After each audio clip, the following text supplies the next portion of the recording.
नमस्कार बंधुगण, आजिर वीडियो को आपण मानक स्वागत। आजिर वीडियो रे आमे जानिबा सावित्री व्रत रे झियो माने बा विवाहित महिला माने बाप घरु केउ सब जिनिस आनिबा अनुचित। सावित्री व्रत रे स्त्री लोक माने साधारणतः बाप घरु आसीथिबा भार रे व्रत करंती, किंतु एमिति मध्ये किछि जिनिस अछि जोटा सावित्री व्रत रे बाप घरु आसीबा अनुचित। सावित्री व्रत भारतीय सनातन परंपरा रे विवाहित स्त्री मानक पई अत्यंत पवित्र, श्रद्धामय व आत्मिक शक्तिर प्रतीक भावे परिचित। एही व्रत केवल एक धार्मिक आचार नुहे, बरं नारीक निष्ठा, समर्पण व प्रतिव्रता धर्मर एक जीवंत उदाहरण। पुराण रे वर्णित सावित्री व सत्यवानक कथा एही व्रतर मूल आधार, ଯେଉଁଠାରେ ସାବିତ୍ରୀ ନିଜ ଭକ୍ତି, ବୁଦ୍ଧି ଓ ଧୈର୍ଯ୍ୟରେ ଯମରାଜଙ୍କୁ ବି ପ୍ରଭାବିତ କରି ନିଜ ସ୍ୱାମୀଙ୍କୁ ପୁନର୍ଜୀବନ ଦେଇଥିଲେ। ଏହିପରି ଏହି ବ୍ରତ ନାରୀଙ୍କ ଶକ୍ତି ଓ ଆତ୍ମିକ ସାମର୍ଥ୍ୟର ପ୍ରତୀକ ହୋଇଥାଏ। ଏହି ବ୍ରତରେ ଅନେକ ନିୟମ ଓ ଶାସ୍ତ୍ରୀୟ ମର୍ଯ୍ୟାଦା ରହିଛି, ଯାହାକୁ ବେଦ, ପୁରାଣ ଓ ବାସ୍ତୁଶାସ୍ତ୍ରରେ ବିସ୍ତୃତ ଭାବରେ କୁହାଯାଇଛି। ସେଥିରେ ଗୋଟିଏ ଗୁରୁତ୍ୱପୂର୍ଣ୍ଣ ଆଚାର ହେଉଛି ବ୍ରତ ସମୟରେ ବାପ ଘରୁ ଅଣାଯାଉଥିବା ଜିନିଷର ନିୟମ। ତେବେ ପରମ୍ପରା ଅନୁସାରେ କିଛି ବସ୍ତୁ ଅଛି ଯାହାକୁ ଏହି ଦିନରେ ଆଣିବା କିମ୍ବା ବ୍ୟବହାର କରିବାକୁ ଅଶୁଭ ମନାଯାଏ। ଏହା ପଛରେ କେବଳ ଆସ୍ଥା ନୁହେଁ, ବରଂ ଗଭୀର ଆତ୍ମିକ ଓ ଶାସ୍ତ୍ରୀୟ ତତ୍ତ୍ୱ ଲୁକ୍କାୟିତ ହୋଇ ରହିଛି। ସାବିତ୍ରୀ ବ୍ରତର ମୂଳମନ୍ତ୍ର ହେଉଛି ସ୍ତ୍ରୀଙ୍କ ସମର୍ପଣ ଓ ସ୍ୱାମୀଙ୍କ ପ୍ରତି ଅତୁଟ ଭକ୍ତି। ଏହି ଦିନରେ ନାରୀମାନେ ନିଜ ସ୍ୱାମୀଙ୍କ ଘରକୁ ନିଜର ପରମ ଧର୍ମକ୍ଷେତ୍ର ଭାବେ ଗ୍ରହଣ କରନ୍ତି। ତେଣୁକରି ବାସ୍ତୁଶାସ୍ତ୍ର ଅନୁସାରେ ବିବାହ ପରେ ସ୍ତ୍ରୀଙ୍କର ପ୍ରଧାନ ଶକ୍ତି ଓ ଭାଗ୍ୟ ତାଙ୍କର ସ୍ୱାମୀଙ୍କ ଘର ସହିତ ଜଡ଼ିତ ହୋଇ ରହିଥାଏ। ସେହିପରି ବ୍ରତ ଦିନରେ ବାପ ଘରର କିଛି ବସ୍ତୁ ଆଣିବାକୁ ଶକ୍ତିର ବିରୋଧ କରିବା ବୋଲି ମନାଯାଏ। ତେଣୁକରି ଚାଲନ୍ତୁ ଜାଣିବା ଯେ ସାବିତ୍ରୀ ବ୍ରତ ଦିନ ବାପ ଘରୁ କେଉଁ ସବୁ ଜିନିଷ ଆଣିବା ଅନୁଚିତ, କେଉଁ ସବୁ ଜିନିଷ ବାପ ଘରୁ ଆଣିଲେ ନାରୀମାନଙ୍କର ସାବିତ୍ରୀ ବ୍ରତ ସଫଳ ହୁଏ ନାହିଁ। ପ୍ରଥମେ ବାପ ଘରୁ ଅଣାଯାଉଥିବା ଅନ୍ନ କିମ୍ବା ଖାଦ୍ୟବସ୍ତୁ ବିଷୟରେ କୁହାଯାଏ। ବେଦ ଓ ପୁରାଣ ଅନୁସାରେ ଅନ୍ନକୁ ବ୍ରହ୍ମ ବୋଲି କୁହାଯାଏ, ଯାହା ହେଉଛି ଜୀବନର ମୂଳ ଶକ୍ତି।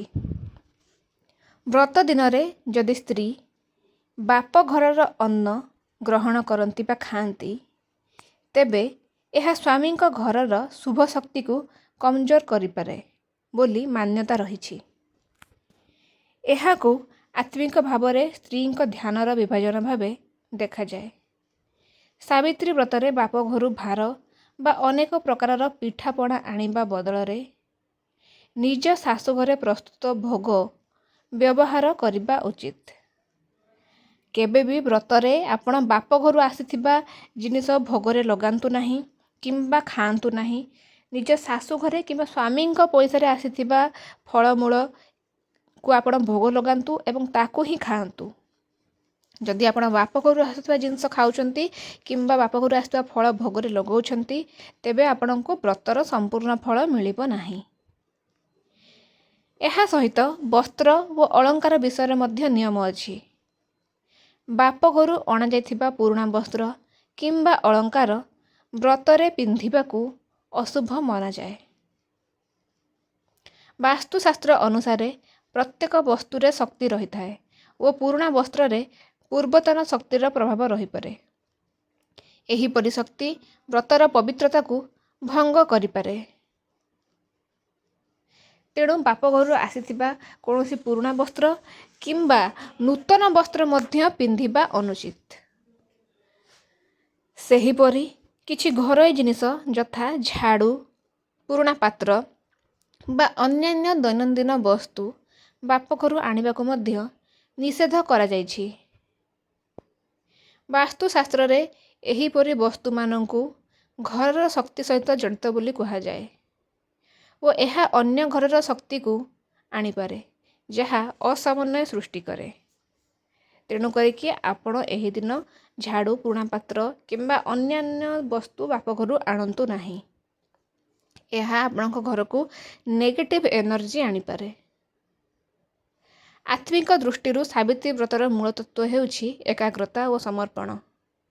ଯଦି ସ୍ତ୍ରୀ ବ୍ରତ ଦିନରେ ବାପଘରର ବସ୍ତୁ ବ୍ୟବହାର କରନ୍ତି, ତେବେ ଏହା ମନୋବଳ ଓ ଆତ୍ମିକ ଧ୍ୟାନକୁ ଭଙ୍ଗ କରିପାରେ। ପୁରାଣରେ ସାବିତ୍ରୀଙ୍କ ଉଦାହରଣ ଦେଇ କୁହାଯାଇଛି ଯେ ସେ ସମ୍ପୂର୍ଣ୍ଣ ଭାବରେ ନିଜ ଧର୍ମରେ ନିମଗ୍ନ ଥିଲେ। ତାଙ୍କର ମନ କେବେ ବି ଭ୍ରମିତ ହୋଇନଥିଲା। ଏହା ସହିତ ଦେଖାଯାଏ ଯେ କେତେକ ସ୍ତ୍ରୀମାନେ ଅଜାଣତରେ ବାପଘରର ଦିଆ ଉପହାର ବା ପୂଜା ସାମଗ୍ରୀ ବ୍ୟବହାର କରନ୍ତି। ଏହାକୁ ମଧ୍ୟ କିଛି ପରମ୍ପରାରେ ଅନୁଚିତ ମନାଯାଏ, କାରଣ ବ୍ରତର ମୂଳ ଭାବନା ହେଉଛି ସ୍ୱାମୀଙ୍କ ଘରର ସମୃଦ୍ଧି ଓ ଶକ୍ତିକୁ ବଢ଼ାଇବା। ଆପଣ ଯଦି ବାପଘରୁ ଆଣିଥିବା ଜିନିଷ ପୂଜାରେ ବ୍ୟବହାର କରୁଛନ୍ତି, ତେବେ ପୂଜାର ଫଳ ଆପଣଙ୍କୁ ମିଳେ ନାହିଁ, କାରଣ ପୂଜା ସବୁବେଳେ ନିଜର ଅର୍ଥ କିମ୍ବା ନିଜ ସ୍ୱାମୀଙ୍କ ଅର୍ଥରେ କରିବା ଉଚିତ। ଆପଣ ବାପଘରୁ ଯଦି ଆଣୁଛନ୍ତି ଜିନିଷ, ତାହେଲେ ଏହାର ଫଳ ଆପଣଙ୍କୁ କେବେ ବି ମିଳିବ ନାହିଁ। ବେଦ ଅନୁସାରେ ଯେକୌଣସି ବ୍ରତ କରିବା ବେଳେ ମନ, ବାଣୀ ଓ କର୍ମରେ ଏକତା ରହିବା ଦରକାର। ବାପଘରର ବସ୍ତୁ ଆଣିବା ଏହି ଏକତାକୁ ଭଙ୍ଗ କରିପାରେ ବୋଲି ଧାରଣା ରହିଛି। ଏହା ଏକ ପ୍ରତୀକାତ୍ମକ ନିୟମ, ଯାହା ସ୍ତ୍ରୀଙ୍କୁ ତାଙ୍କର ବିବାହିତ ଜୀବନରେ ପୂର୍ଣ୍ଣ ଭାବରେ ନିବିଡ଼ ହେବାକୁ ପ୍ରେରିତ କରେ। ଶେଷରେ କେବଳ ଏତିକି କହିବି, ସାବିତ୍ରୀ ବ୍ରତରେ ବାପଘରୁ କିଛି ବସ୍ତୁ ଆଣିବାକୁ ନିଷେଧ କରାଯିବାର ପଛରେ ଗଭୀର ଆତ୍ମିକ, ବାସ୍ତୁ ଓ ପୌରାଣିକ ତତ୍ତ୍ୱ ରହିଛି। ଏହା ନାରୀଙ୍କ ନିଷ୍ଠା, ଏକାଗ୍ରତା ଓ ପରିବାର ପ୍ରତି ସମର୍ପଣକୁ ଶକ୍ତିଶାଳୀ କରିଥାଏ। ଏହି ନିୟମମାନଙ୍କୁ ମାନି ଭକ୍ତି ଓ ଶ୍ରଦ୍ଧା ସହିତ ବ୍ରତ ପାଳନ କଲେ ଏହାର ପୂର୍ଣ୍ଣ ଫଳ ଲାଭ କରାଯାଇପାରେ ଓ ଜୀବନରେ ସୁଖ, ଶାନ୍ତି ଓ ସମୃଦ୍ଧି ବୃଦ୍ଧି ପାଏ। ତେବେ ବନ୍ଧୁଗଣ, ଯଦି ଆପଣଙ୍କୁ ଆମର ଭିଡ଼ିଓଟି ଭଲ ଲାଗିଛି, ତେବେ ଆମର ଚ୍ୟାନେଲକୁ ନିହାତି ଭାବରେ ସବସ୍କ୍ରାଇବ୍ କରନ୍ତୁ। ଭିଡ଼ିଓଟିକୁ ନିଜର ସାଙ୍ଗସାଥି ବନ୍ଧୁମାନଙ୍କ ସହିତ ସେୟାର କରନ୍ତୁ। ଏହିଭଳି ନୂଆ ନୂଆ ଭିଡ଼ିଓ ଦେଖିବା ପାଇଁ ଆମ ଚ୍ୟାନେଲ ସହିତ ଯୋଡ଼ି ହୋଇ ରୁହନ୍ତୁ। ଏହିସବୁ ନିୟମକୁ ପାଳନ କରନ୍ତୁ ଏବଂ ନିଜ ଜୀବନରେ ସୁଖ ସମୃଦ୍ଧି ଭରି ଦିଅନ୍ତୁ। ମା ଲକ୍ଷ୍ମୀ ସମସ୍ତଙ୍କର ମଙ୍ଗଳ କରନ୍ତୁ। ମା ଲକ୍ଷ୍ମୀଙ୍କ କୃପାରୁ ସମସ୍ତେ ଭଲରେ ରୁହନ୍ତୁ। ଜୟ ମା ଲକ୍ଷ୍ମୀ।